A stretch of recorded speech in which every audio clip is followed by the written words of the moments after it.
네, 오늘은 이제 어제 이어서 펑션 관련된 부분, 나머지 부분들 좀 설명을 드릴게요. 근데 이제 어제 그게 그 피트니스가 어 저는 여러 번 했거든요. 여러 번 했는데도 한 네다섯 번 했을 거예요. 네다섯 번. 그런데도 잘 안 외워져요. 예, 가끔 한 번씩 하면은 실수하거든요. 예, 그런 게 그거를 연습을 하셔서 여러분들 몸에 있게 하는 게 뭐 되게 중요하다고 생각을 하고요. 가끔 이제 뭐 그 다른 분들이 저한테 이렇게 뭔가 리뷰를 요청하실 때가 있어요. 그러면은 보면 그분들이 몰라서 안 하는 게 아니고 아시는데 못 하는 경우가 많아요. 저한테 리뷰를 요청하시는 분들은 진짜 답이 없어서 물어보시는 분들도 계시고 본인은 좀 잘했다라고 생각하는데 진짜 잘한 거 맞냐라고 물어보시는 분들이 있거든요. 근데 이제 그런 경우에 보면 그분들이 놓치신 것들이 있어요. 그러니까 뭐 저도 제가 하라 그러면 그렇게 잘하진 못해요. 근데 남이 해놓은 거 보면은 그분들 실수한 건 잘 보이거든요. 근데 그런 게 내가 어떤 의식하지 않고 실수를 안 하려면 연습이 많이 돼야 돼요.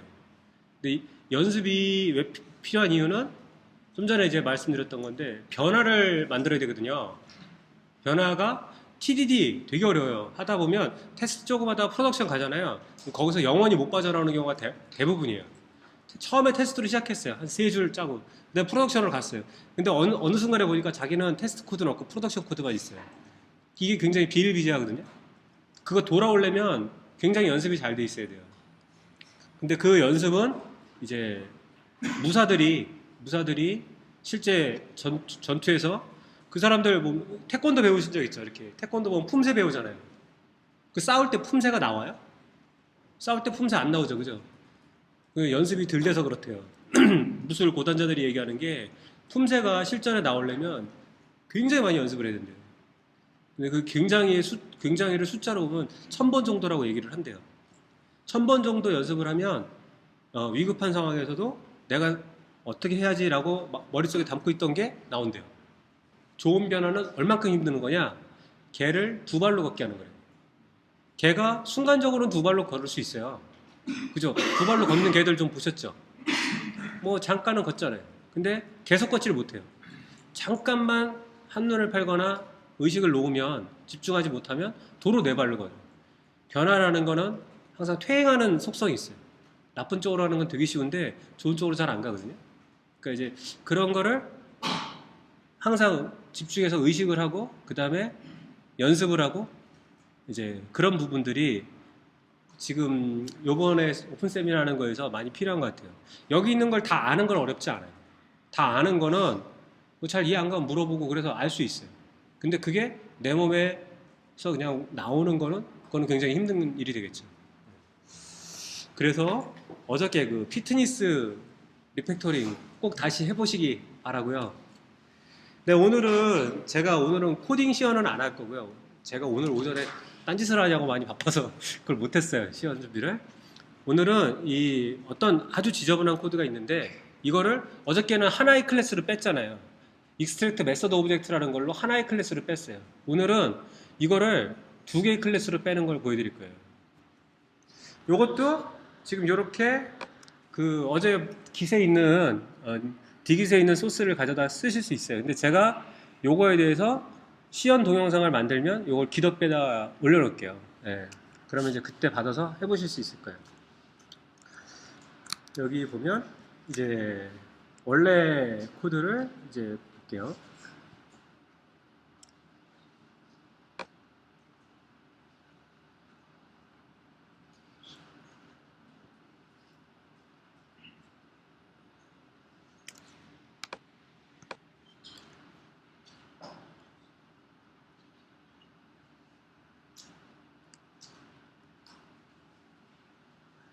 화면이 좁아서 참 힘드네요. 예. 이게 뭐 하는 거냐면 프라임 넘버, 그러니까 프라임 넘버가 소인수인가요? 예, 소인수를 출력하는 프로그램이에요. 여기 보면 이제 뭔지 알 수 없는 이런 변수 이름들이 쭉 있죠. 예. 요런 건 좀 알 것 같아요. 페이지 넘버, 페이지 옵셋 이런 거. 근데 M, R, CC, ORD, MAX 뭐 이런 거 무슨 말인지 모르겠어요. 그리고 이렇게 위에 변수 선언이 쭉 있고 여기 이만큼 코드 블럭이 있어요. while loop이 하나 있고. 근데 이거는 왜 가로를 쳤는지 모르겠지만 이런 블락이 있어요. 그러니까 이제 두 개의 블락으로 나눠진다는 거를 극명하게 보여주기 위해서 이렇게 일부러 가로를 하신 것 같아요. 자, 이 경우 제일 먼저 할 수 있는 거는 테스트죠. 테스트를 추가해야 돼요. 테스트가 없었기 때문에. 그러면 이런 식으로 프린트 프라임의 메인을 콜해서 이제 화면에 프라임 넘버들이 출력되게 할 수가 있을 거예요. 근데 지금 출력되는 거를 그러면은 매번 눈으로 확인해서 거기에 있는 내용을 내가 확인해야 되느냐? 그럴 수는 없죠, 그죠? 그거 하다 세월 다 가죠.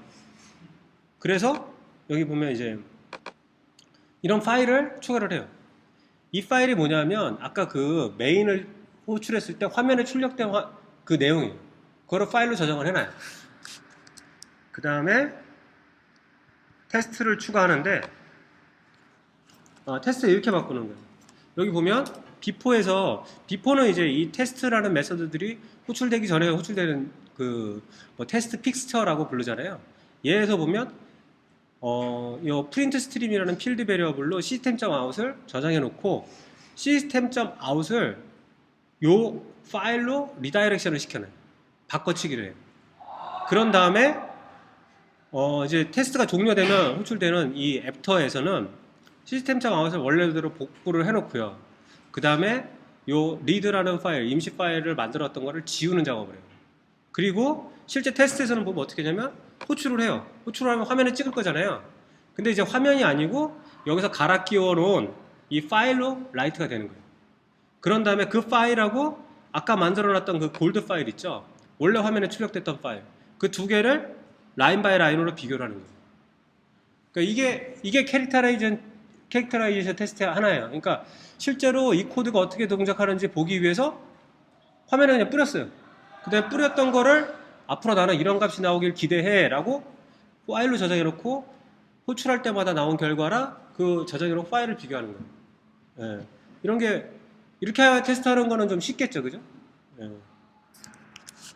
그렇게 테스트를 만들어 놨으니까 이제 좀 공격적으로 뭔가를 할 수 있어요. 근데 제일 먼저 이제 익스트랙트 메소드를 해요. 여기 보면 뭐라고 되어 있냐면 익스트랙트 메소드 오브젝트를 한다.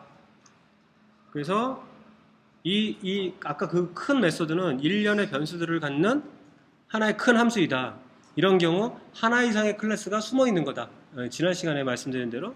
그러니까 이제 익스트랙트 메소드 오브젝트를 해야 되는데 무슨 클래스로 어떤 이름을 갖는 클래스로 익스트랙트를 할 거냐를 지금 알 수가 없어요. 왜냐면 내가 코드 로직에 대해서 정확하게 머리에 안 들어와 있는 상태이기 때문에 지금은 개똥이라고 밖에 이름을 지을 수가 없어요. 나중에 이름이 좀 명확해지면 뭐 최웅준 이렇게 명확하게 질 수가 있겠지만 실명을 거론해도 되나? 네, 그런데 지금 상황에서는 이제 명확한 이름을 질 수가 없어요. 그래서 그냥 저번에는 어저께는 테스터블 HTML 빌더, 테스터블 HTML 메이커 뭐 이런 걸로 했잖아요. 오늘은 프라임 프린터 헬퍼 이렇게 적었어요. 근데 원래 ER이나 OR 붙는 클래스명이 좋지 않은 클래스명이라고 해요, 보통. 그거는 대부분 명확하지 않을 때 많이 쓴다라는 얘기를 하거든요. 근데 대부분 익스트랙트 메소드 오브젝트 할 때는 ER이 많이 붙어요. 그 다음에 이제 여기 나와 있는 대로 후에 코드가 좀 더 정제되면 이제 적합한 이름으로 짓자라고 해요.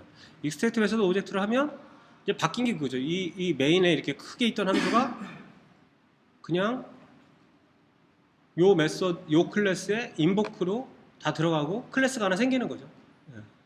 얘는 자동으로 되는 거죠. 어저께 보여드린 것처럼 ID에서 자동으로 되는 거예요. 이클립스에서는 안 되는데.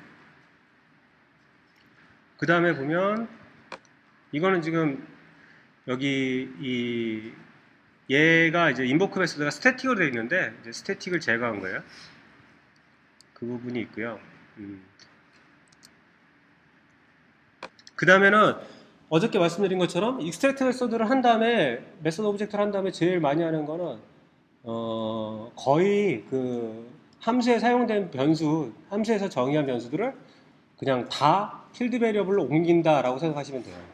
지금 이 경우는 어제는 딱 2개의 변수만 올렸어요, 필드 베리어블로.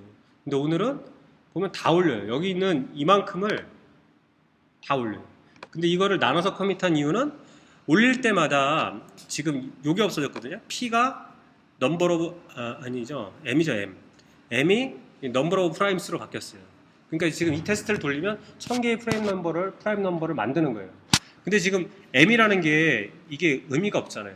그러니까 이 변수를 리네임해서 알아먹을 수 있는 이름으로 바꾸고 이렇게 서술적인 이름으로 바꾸고 그 다음에 얘가 여러 군데서 사용돼요. 이 M이 여러 군데서 사용되거든요.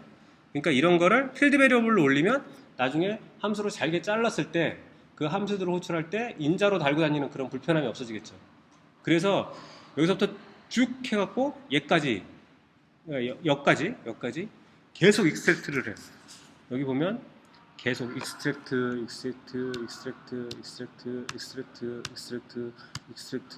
어디까지냐 이렇게. 여러분들은 하실 때 실제로 작업하실 때 이거를 이렇게 매번 커밋 하나로 자르실 필요는 없겠죠, 그죠? 저는 지금 보여드리려고 이렇게 한 거고. 그런 식으로 계속 익스트랙트를 하면 여기 있던 이상한 이름들의 변수들은 여기 있던 이상한 변수들에 대한 선언들은 이 위에 알아먹을 수 있는 변수들로 이렇게 다 리네임을 하면서 필드 베리어블로 바뀌게 되죠. 근데 이 중에는 사실은 필드 베리어블이 필요가 없는 애들도 있어요. 그냥 로컬 베리어블로 스콥이 끝나는 애들도 있거든요. 근데 일단 올려요. 나중에 지우는 건 쉬워요. 지우는 것도 IDE가 자동으로 해주니까 일단은 다 올려놔요. 이렇게 해놔야 변경하기가 쉬우니까. 어제 말씀드린 대로 필드를 안 올렸을 때 인자가 많아진다는 메서드에 파라미터 개수가 많아진다는 불편함도 있고, 그 다음에 익스트랙트 메서드를 할 때 그 코드 블락이 2개 이상의 변수에 대해서 변경을 가면 자동으로 익스트랙트가 안 된다 그랬잖아요. 그러니까 이렇게 필드 베리어블로 다 올려놓는 거예요. 그래야 익스트랙트가 잘 되니까. 다 익스트랙트 한 다음에 불필요한 애들을 지워나가면 돼요. 그게 더 쉬워요. 그래서 여기까지는 딴 거 없어요. 그냥 익스트랙트 하고 그 다음에 리네임을 한 거예요. 의미 있는 변수 이름으로 리네임을 한 거예요. 그 다음에 여기서 보면 요 블락이 딱 그 프라임 넘버, 생성된 프라임 넘버를 프린트하는 애예요. 그래서 프린트 넘버스라고 익스트랙트 메소드를 해요. 그럼 이렇게 생기겠죠, 그죠? 이럴 때 지금까지는 타이핑은 변수 이름, 메소드 이름 빼고는 타이핑이 아무것도 필요 없어요. 그러니까 이런 경우에 테스트가 깨질 수가 없어요. 하지만 중간중간 돌려보실 수 있죠, 그죠? 찜찜하시면. 그 다음에 이제 그 리팩토링 기법 중에 체인지 시그니처라는 게 있어요. 여기 보면 프린트 넘버스하고 실제로 보면 프라임 넘버, 생성된 프라임 넘버랑 그 다음에 전체 프라임 넘버의 개수 이런 거를 지금은 그냥 그 필드 베리어블로 사용하고 있는데 필드 베리어블로 사용하고 있죠. 근데 얘를 필드 베리어블이 아니고 파라미터로 사용하게 변경을 해요. 근데 이거는 왜 그러냐면 나중에 이제 여러분들 그 익스트랙트 클래스를 해보시면 IDE가 제공하는 익스트랙트 클래스를 해보시면 어떻게 되냐면 얘 있잖아요. 이 클래스 그 다음에 얘가 만약에 별도의 클래스로 빠졌어요. 근데 이 클래스한테 이 클래스의 레퍼런스가 넘어가요. 그래서 이 클래스가 가지고 있는 여러 필드나 메서드들을 얘가 사용할 수 있게 해줘요. 그러면 얘하고 얘랑 너무너무 타이트하게 커플링이 일어나죠, 그죠? 그래서 얘한테만 사용되는 변수들 있잖아요. 그런 것들을 이렇게 이쪽으로 얘랑 연관없이 사용할 수 있게 옮기는 작업을 하는 거예요. 여기 보면 여기서는 그냥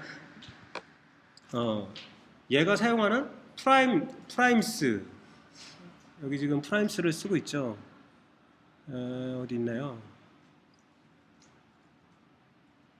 여기 프라임스가 있고, 그러니까 내가 출력할 인수들, 그 다음에 전체 인수의 개수 이런 거를 이제 아규먼트로 받죠.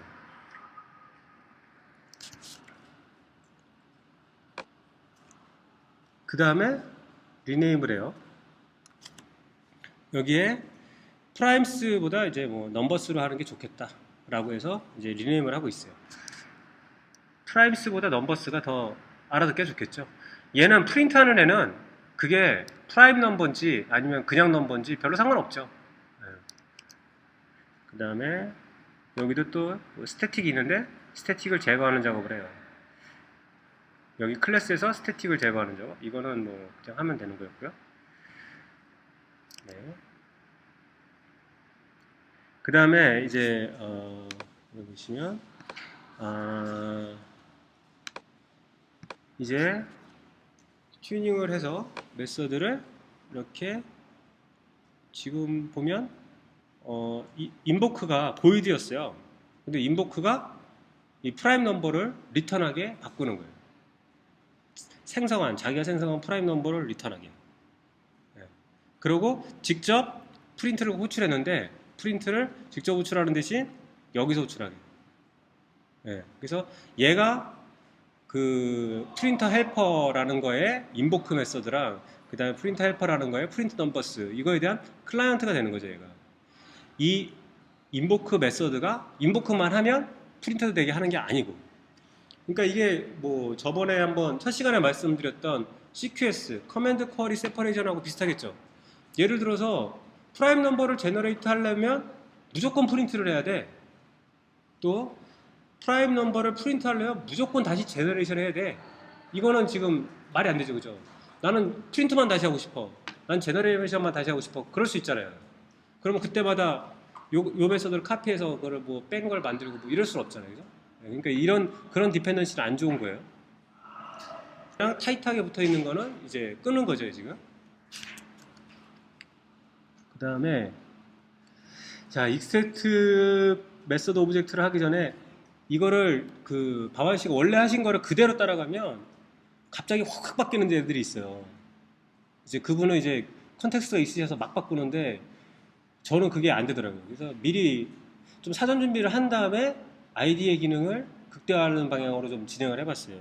그래서 익스트랙트 메서드 오브젝트를 하기 전에 대상 메서드, 그러니까 프린트 넘버스, 얘를 별도의 클래스로 뺄 거예요.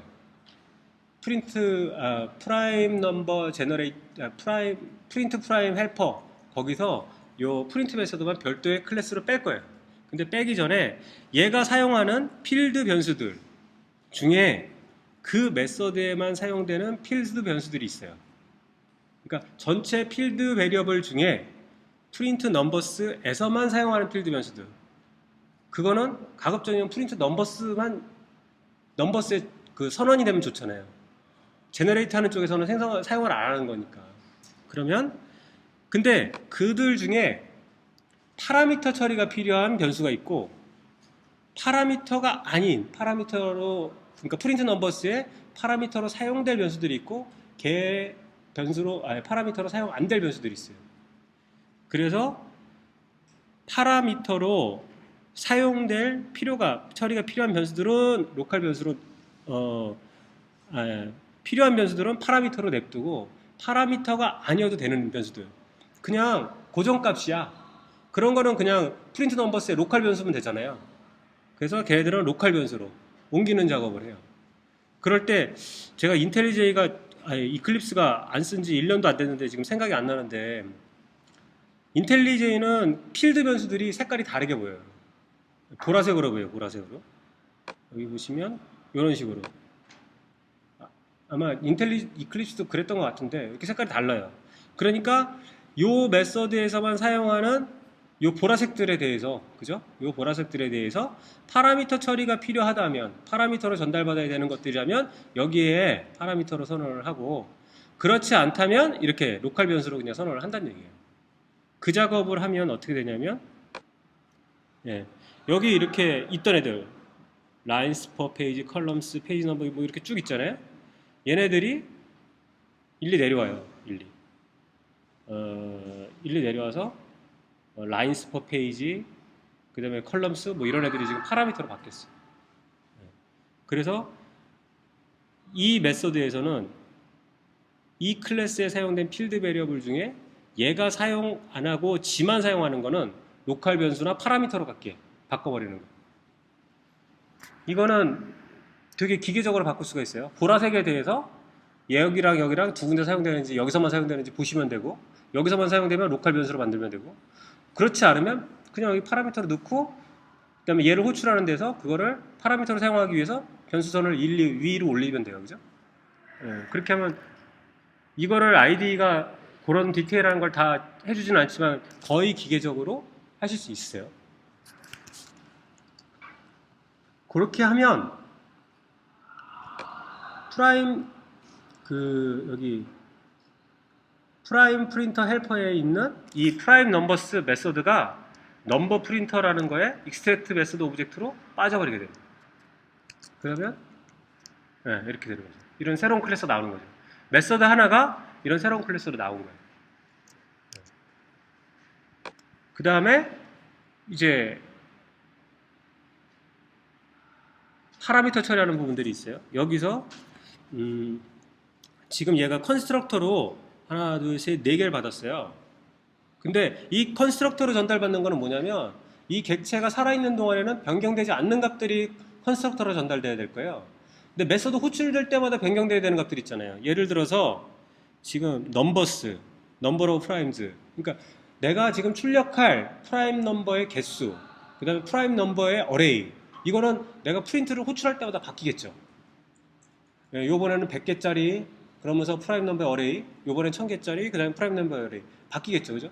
그런 애들은 컨스트럭터가 아니고 이 인보크의 파라미터로 바꾸는 거예요. 이렇게. 예. 그래야 사용하기가 좋겠죠. 안 그러면 매번 뉴를 해야 되죠. 그죠? 이렇게 바꾸는 작업을 해주시고.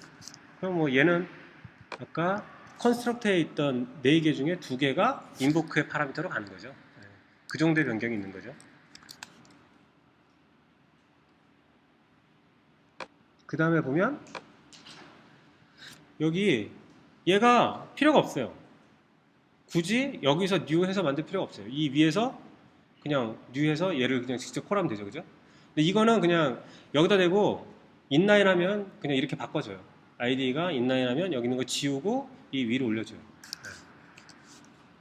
그 다음에 보니까 얘는 프라임 프린터 헬퍼 그랬는데 그렇게 말고 프라임 넘버 제너레이터라는 게 더 적합한 이름인 것 같아요. 왜냐면 얘는 프린트랑 상관없이 이제 프라임 넘버 제너레이션만 하니까 라고 해서 리네임을 하는 거예요. 그 다음에 여기 이제 넘버 오브 프라임스가 얘를 이렇게 상수로 박혀 있는데 그러지 말고 인보크를 호출할 때 내가 생성할 프라임 넘버의 개수를 생성할 때마다 전달하는 게 맞겠죠. 그죠? 예, 그래서 걔를 파라미터 처리를 한 거고요. 그 다음에 여기 보니까 while loop 앞에 이렇게 여기 보면 이 커다란 블럭이 있어요. while loop 앞에 안에 두 while이 또 있어요. 그래서 그거를 extract 메소드를 해가지고 이만큼을 extract 메소드 해가지고 find next prime 이렇게 바꾼 거예요. 그냥 이렇게 바뀐 거죠, 그죠? 근데 이거는 기계가 해주는 거죠. 근데 기계가 그렇게 해주면 이 코드를 보기가 좀 나아지겠죠. 이렇게 보는 거랑 이렇게 보는 게 좀 낫겠죠, 그죠? 그 다음에 이 프라임 제너레이터라는 거가 지금은 이 프린트 프라임스라는 클래스에 어떤 이너 클래스로 존재하잖아요. 이거를 그 인텔리지 리팩토링 중에 무브를 사용하면 별도의 점자바로 옮길 수가 있어요. 예, 그렇게 해서 별도의 점자바로 옮긴 거예요. 이것도 IDE가 해줘요. 그 다음에 넘버 프린터에 인보크 이상하죠? 프린트가 맞겠죠, 그죠? 의미 있는 이름으로 바꾸는 거. 이제 얘가 뭐 하는 애인지 알았으니까. 그 다음에 프라임 제너레이터도 인보크보다는 제너레이터 프라임스 이게 훨씬 더 의미 있는 이름이겠죠. 그 다음에 얘는 이제 걔들을 사용하게 바꾸면 되죠. 이렇게 프라임 제너레이터를 만들고 걔한테 제너레이터를 콜해서 프라임 넘버를 얻은 다음에 넘버 프린터를 만들고 걔한테 프린트를 시키면 되겠죠. 그러면은 이 코드는 이제 뭐 마틴 파울러가 얘기하는 잘 짜여진 산문처럼 읽기 좋은 코드가 된 거죠. 초기에 이렇게 쭉 펑션 하나로 있던 게 지금 4줄로 표현된 거죠. 물론 전체 라인수는 증가해요. 이렇게 하면 전체 라인수는 증가해요. 근데 그 툴로 복잡도를 계산할 수 있잖아요. 소나 같은 데 보면 그 무슨 컴플렉시티 계산하는 게 있어요. 알고리즘이 있거든요. 그거 구현해 놓은 애들이 있는데 그걸로 계산하면 복잡도가 확 줄어버려요. 복잡도가 어디서 나오냐면 조건문이 얼만큼 복잡하냐에 따라 나오거든요. 근데 조건문을 계속 익스트랙트 메소드를 했잖아요. 그러니까 단위 메소드당 익스트랙트의 깊이, 그 조건문의 깊이는 얇아졌어요. 그러니까 전체 메소드가 늘어나도 복잡도는 낮아진 걸로 나오거든요. 아니 그런 걸 왜 공식을 만들고 툴을 만들어서 팔겠어요? 그렇게 만들었을 때, 그렇게 코드를 만들었을 때 보다 안전하니까 그런 거예요. 그러니까 내가 보니까 아이씨 나는 펑션 하나로 쭉 보면 보기 좋았는데 이걸 왜 잘게 나눠놔서 참 보기 힘들게 만들어놨어 라고 얘기하면 그게 90년대는 그렇게 얘기하셔도 돼요. 왜냐하면 그때는 VI로도 개발을 했거든요. 요즘은 VIM만 해도 다 이동이 되죠. 예. 그 VIM에다가 플러그인 깔면 이렇게 어떤 클래스 어떤 메소드로 이동하는 거 다 돼요. 근데 여러분들 보통 IDE 많이 쓰잖아요. IDE에서는 그냥 컨트롤 한 다음에 클릭하면 다 클릭 옮겨가잖아요. 근데 그게 뭐 어렵다라고 얘기할 수는 없죠. 그렇게 해서 요 예제는 익스트랙트 메소드 오브젝트를 한 번 한 게 아니라 두 번 한 거거든요. 그 다음에 또 익스트랙트 메소드 오브젝트를 할 때 지금 요게 나온 거를 이거 왜 사전 준비를 왜 이런 걸 하지? 그냥 하면 어떻게 되는데? 라고 해서 한번 그냥 해보세요. 그러면 그렇게 나간 다음에 고치려면 되게 힘들어요. 그렇게 해서 여기 커밋 로그에 적혀져 있는 대로 미리 사전 준비를 하는 거예요. 미리 준비를 해놓으면 그렇게 추출했을 때 후 처리가 필요 없어요. 근데 원본 비디오에는 후 처리를 많이 하세요. 근데 제가 이렇게 몇 번 해보니까 이런 거는 선행 작업 있으면 되게 깔끔하게 옮길 수 있을 것 같아 라고 해서 나름의 베스트 프랙티스예요 이게. 네, 요것도 한번 해보시면 재밌으실 것 같고요. 그렇게 해서 지금 원래 프라임 넘버가 프라임 프린터라는 게 원 빅 펑션으로 베리어블이 쭉 있고 제너레이션 하는 로직이 있었고 그 밑에 프린트 하는 로직이 있었어요. 그죠? 근데 원 빅 펑션은 두 개 작은 클래스로 빠진 거죠. 프라임 프린터는 그대로 있는데 이 프라임 프린터라는 놈이 프라임 제너레이터를 사용해서 제너레이션을 하고 그 다음에 넘버 프린터를 사용을 해서 또 프린트를 하는 거예요. 지금 이 경우에 여기에 있는 게 또 비즈니스 로직이라고 할 수 있거든요. 얘가 얘한테 디펜던스를 갖고 얘가 얘한테 디펜던스였잖아요. 그러면 프라임 넘버 제너레이션하는 알고리즘은 되게 많이 있을 거예요. 지금 있는 알고리즘보다 좋은 알고리즘이 있을 거거든요. 근데 그 알고리즘의 변경이 있을 때 이 상위 로직이라고 할 수 있는 얘는 영향을 안 받는 거예요. 얘는 비즈니스 로직이고 얘는 어떻게 보면 비즈니스 로직은 아니거든요. 프린트하는 것도 프린트를 지금 화면에 냈는데 종에다 할 수도 있잖아요. 아니면 DB에다 할 수도 있잖아요. 걔들이 변경됐을 때 이 로직은 변경되지 않아요. 그러니까 굉장히 이쁜 구조로 바뀐 거죠 지금. 그런 의도는 없었는데 하다 보니 그렇게 되는 거예요. 그러니까 그 어떤 그 원칙이라는 걸 따르다 보면 디자인이 이뻐져요. TDD를 잘 준수하잖아요. 그러면 테스트가 완벽해지는 게 아니고 디자인이 이쁜 코드가 나와요. 그러니까 원칙이라는 게 그런 의미를 갖는다. 그 다음에 이분 말씀은 이제 큰 함수가 있을 때마다 이런 일이 생긴다. 근데 큰 함수가 어느 정도가 큰 함수냐? 20줄이면 큰 함수라고 볼 수 있어요. 20줄이 되게 명확하게 한눈에 들어오더라. 이건 누가 봐도 3초 안에 이해할 수 있는 20줄이야. 그러면 상관없는데 처음 보는 사람이 좀 버벅거릴 것 같아. 그래서 커멘트를 달고 싶어. 커멘트를 달 일이 아니고 익스트랙트 메소드를 그 커멘트 이름으로 해야 되는 거예요. 이 코드들은 서로 관련 없는 일을 하고 있는 것 같아. 그럼 서로 다른 클래스에 있어야 돼요. 그렇게 계속 잘게 나누는 작업을 해야 돼요. 그러면 이제 어저께도 얘기했었죠. 원싱 펑션은 한 가지 일만 해야 된다는데 한 가지가 도대체 뭐냐? 펑션은 한 가지만 해야 되고 그 한 가지를 잘 해야 되고 오직 한 가지만 해야 돼. 이렇게 한 가지를 3번 강조하고 계시죠. 그 다음에 이제 그 어저께 얘에 있던 테스터블 HTML의 경우 이제 콜러 입장에서는 한 가지 일이에요. 테스터블 HTML이라는 걸 한 번만 콜하면 되니까. 그리고 어쩌면 개발자 입장에서 또 한 가지 일이라고 생각할 수 있을 거예요. 이거 펑션 하나니까. 근데 독자 입장에서는 그게 한 가지가 아닌 거예요. 도대체 뭔지 모르는 그런 코드 덩어리인 거지. 그게 한 가지 일은 아니거든요. 그래서 하나의 사양의 섹션으로 구성된 함수는 적어도 리더 입장에서는 한 가지 일을 하는 게 아니다라는 거예요. 근데 제일 중요한 게 누구냐면 리더예요. 코드에 대해서 얘기를 할 때 가장 존중받아야 되는 사람은 그 코드를 읽을 사람이에요. 첫 시간에 제가 그런 얘기 드렸죠. 여러분의 코드는 어떤 미친 총가진 주소를 아는 사람이 유지보수할 거라고. 예. 알아보지 못하겠자면 그 사람이 와서 쏴 죽일지도 모른다고. 그런 마음을 가지고 해야 된다 그랬잖아요. 예. 그러니까 왜 그러냐면 그 사람이 미치고 그 사람이 내 주소를 알고 있고 그 사람이 총을 가지고 있어서가 아니고 내가 한번 코딩을 하면 그 코드가 살아있는 코드라면 사용되는 코드라면 굉장히 많은 사람들이 읽게 돼요. 이해하기 위해서 고치기 위해서 기능 추가를 하기 위해서 굉장히 많이 읽게 된단 말이에요. 그런데 그 코드를 나만 편하자고 긴 펑션으로 이상한 변수 이름을 써가지고 만들어 놓으면 그 코드를 읽을 때마다 사람들이 고생을 해야 돼요. 근데 나만 잘 만들어 놓으면 나만 읽기 좋게 만들어 놓으면 나는 좀 힘들었지만 그 이후에 많은 사람들은 되게 편안해져요. 근데 그렇게 수월해지면 그 수월해진 사람들이 잘 되는 게 아니에요. 그 사람들을 수월하게 만든 사람이 잘 돼요. 요즘 인터넷에 뭔가 굉장한 것들을 많이 공유해요. 어떤 사람이 공부를 많이 해서. 그러면 그 사람한테 공유를 받았으니까 공유 받은 사람들이 잘 돼요? 아니고 보통은 그렇게 공유를 하러 다니는 사람이 잘 돼요. 뭐 유명해지거나 돈을 많이 벌거나 여러 가지 일이 있죠. 기업에다가 열심히 오픈소스 활동하는 사람들 어떻게 돼요? 대부분 좋은 회사에 스카웃 돼 가죠. 그러니까 뭐 꼭 그게 아니어도 남을 위하는 마음으로 접근을 해야 본인들이 위험을 받을 수가 있어요.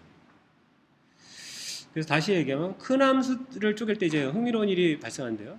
주요 섹션들이 주요 코드 블록들이 함수들로 추출됐어요. 그리고 함수를 이제 서로 다른 추상화 레벨로 바꿨어요. 그건 이제 어저께 얘기했죠. 이렇게 뭐 메서드가 있으면 메서드 이름이 있으면 메서드 이름 밑에 있는 스텝들은 그 메서드를 구현하고 있는 스텝들은 이름보다는 하나 밑에 추상화 수준을 가지고 있어야 된다라고 했어요. 근데 그게 말이 쉽지 되게 어려워요.